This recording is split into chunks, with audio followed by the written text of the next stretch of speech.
Olá pessoal, tudo bom? Sejam todos muito bem-vindos, sejam todas também muito bem-vindas. No vídeo de hoje eu quero falar sobre a palavra eclésia e quero trazer alguns conceitos teológicos a respeito desta palavra, o uso desta palavra no Novo Testamento. Quero trazer alguns conceitos paulinos muito importantes, principalmente a ideia do trinitarismo, muito presente aí na teologia paulina. Então, do ponto de vista da etimologia, a palavra eclésia decorre aí de duas palavras que é ek e kalel, e no Antigo Testamento a palavra carral.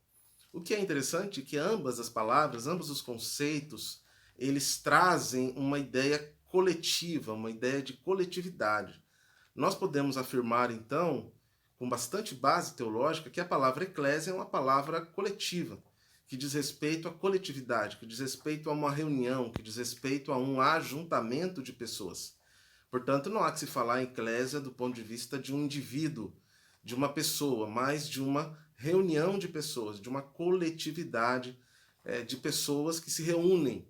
Isso é muito interessante. E também volto a afirmar que isso está presente tanto no Novo Testamento quanto no Antigo Testamento, com a palavra carral. No Novo Testamento, esta palavra, ainda que tenha esta significação coletiva, ela é sempre usada muito mais em termos locais. A eclésia, portanto, principalmente na teologia paulina, ela é muito mais relativa à reunião local, à congregação das pessoas, à comunhão das pessoas. Portanto, quando falamos de eclésia, estamos falando de um acontecimento histórico visível, do reconhecimento histórico desta eclésia. Estamos falando de uma coletividade que se mostra por expressões coletivas, por expressões observáveis, que se mostra através das suas próprias expressões internas, e isso é muito forte, né? Esta questão orgânica da coletividade, este reconhecimento visível, tangível, concreto, local, possível de ser visto e possível de ter ações comuns, coletivas. Isso é muito importante no Novo Testamento. Um outro elemento interessantíssimo da gente conversar é a respeito da unidade da eclésia. Como se dá no conceito paulino e principalmente também nos nossos conceitos mais atuais, a unidade desta eclésia. Nós temos duas ideias, uma linha mais ecumenista e uma linha mais sincretista.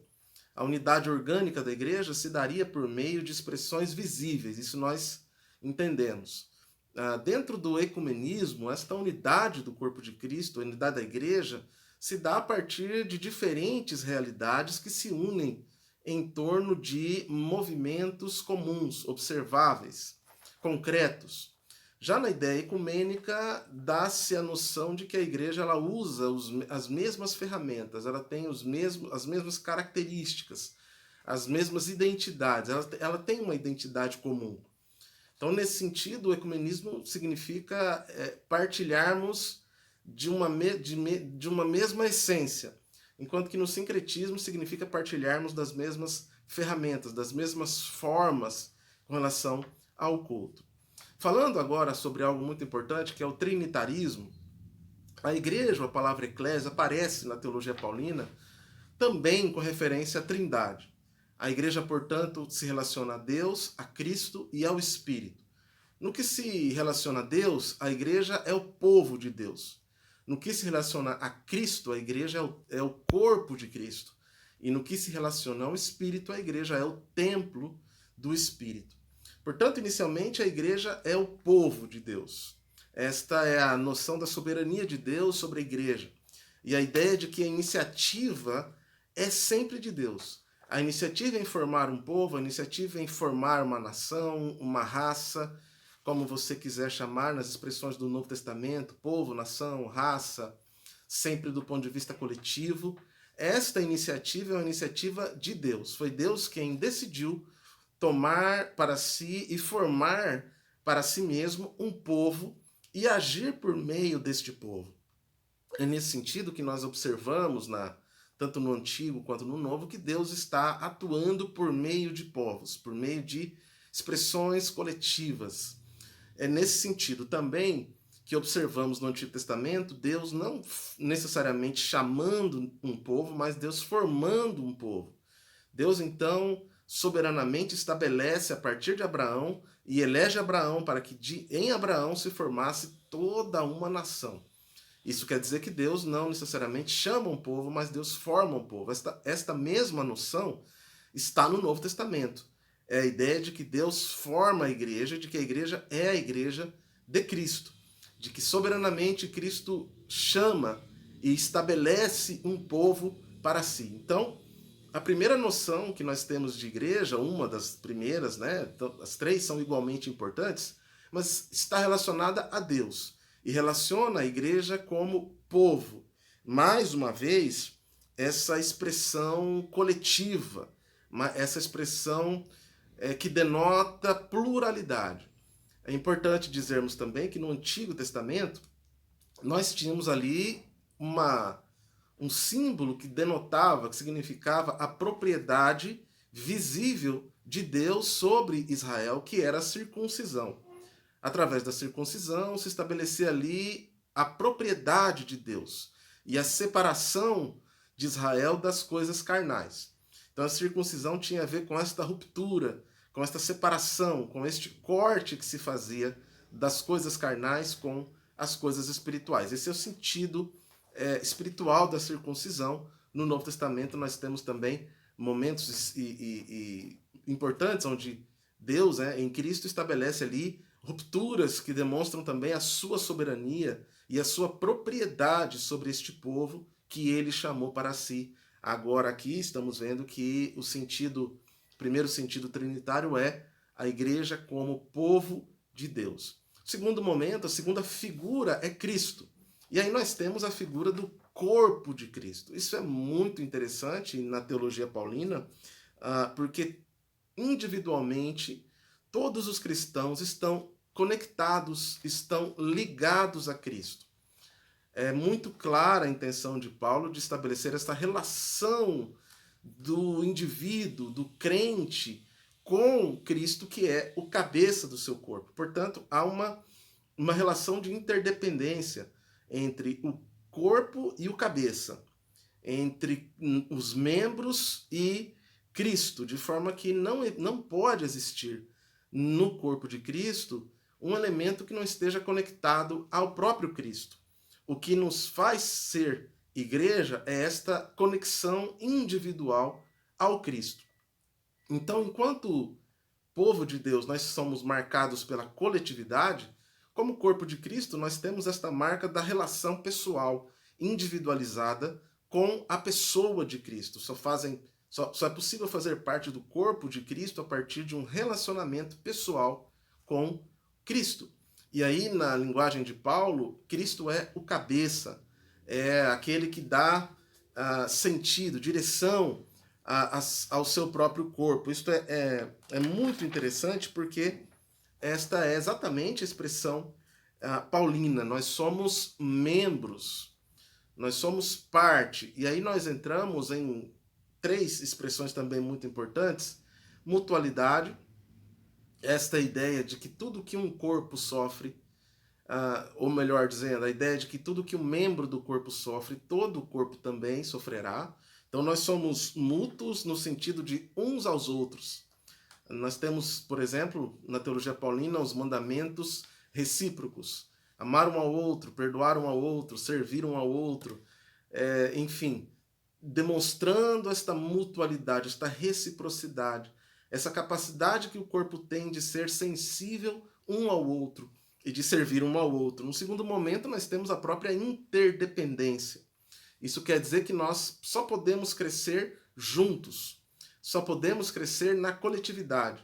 A interdependência quer dizer que nós servimos uns aos outros, somos servidos uns pelos outros e crescemos à medida em que estamos juntos, servindo um ao outro e sendo também servidos uns pelos outros. Essa é a ideia da interdependência. E a própria individualidade que eu falei para vocês é que cada membro ele é diferente. Ele tem dons específicos, ele tem habilidades específicas, todos individualmente conectados à pessoa de Cristo. Portanto, vimos aqui, dentro do trinitarismo paulino, primeiro, Deus, povo de Deus. A eclésia é povo de Deus. Segundo, Cristo, corpo de Cristo. Terceiro, templo do Espírito. Aí nós temos a terceira pessoa da Trindade, o Espírito Santo. O que é muito importante para nós compreendermos exatamente o que Paulo está nos dizendo é que há uma dimensão também comunitária e individualizada com o corpo de Cristo e que faz esta comunhão. Um texto muito importante, que é o texto onde Paulo diz assim, vós sois o templo. Paulo não diz ali, vós sois os templos, o que seria a conjugação correta, porque ele usa a expressão plural, vós sois, e logo depois a expressão singular, o templo, dando a ideia de que o templo é o vós. Portanto, o templo do Espírito Santo é a coletividade, a reunião. Por quê? Porque a igreja ela começou exatamente pela atuação do Espírito Santo no Pentecoste. Ainda que existam diferentes leituras sobre o início da igreja, uns dizem que é na ressurreição, outros dizem que é no próprio Cristo e os 12, a linha majoritária de entendimento é que a igreja nasce do Pentecoste, no Pentecoste, na distribuição do Espírito Santo que unifica todos e faz todos um só. Então, é o batismo no Espírito que unifica todos os indivíduos, formando ali uma única identidade que é o templo do Espírito Santo. A eclésia, portanto, é o templo, a reunião de todos aqueles que juntos formam o mesmo templo do Espírito Santo. Isso é muito importante e aí nós podemos fechar este vídeo, terminar essa breve reflexão, trazendo duas implicações. Primeiro, é que é o Espírito Santo quem produz no corpo a consciência da liderança de Cristo. É o Espírito Santo quem produz em cada membro a consciência da liderança de Cristo sobre o corpo. É assim que Cristo, de fato, lidera a sua igreja. E segundo, a unidade, esta união mística, orgânica da igreja, do templo, ela é também uma atuação do Espírito Santo. Portanto, em nossos dias tão confusos, em nossos dias difíceis, nós devemos nos voltar a uma teologia da eclésia, a uma eclesiologia, a uma doutrina da igreja que possa, de fato, comportar tudo aquilo que nós estamos vivendo nesta pandemia. Nos voltar à intenção de Paulo, aquilo que Paulo intentou, aquilo que o Cristo também ensinou com relação à expressão coletiva desta igreja. Nos voltarmos também para a questão da unidade do Espírito, nos voltarmos para a questão de que nós somos o povo de Deus, o templo do Espírito Santo, que juntos formamos esta enorme imagem que é o próprio corpo de Cristo. Precisamos, nos nossos dias de pandemia, nos voltarmos para uma definição do que seja comunhão mística, comunhão verdadeira entre o corpo de Cristo. Até o próximo vídeo, espero que este vídeo tenha sido importante para você. Se foi, compartilhe com outras pessoas, aproveite aí para você assinar o nosso canal e também apertar o sininho para você sempre receber novidades que serão postadas aqui.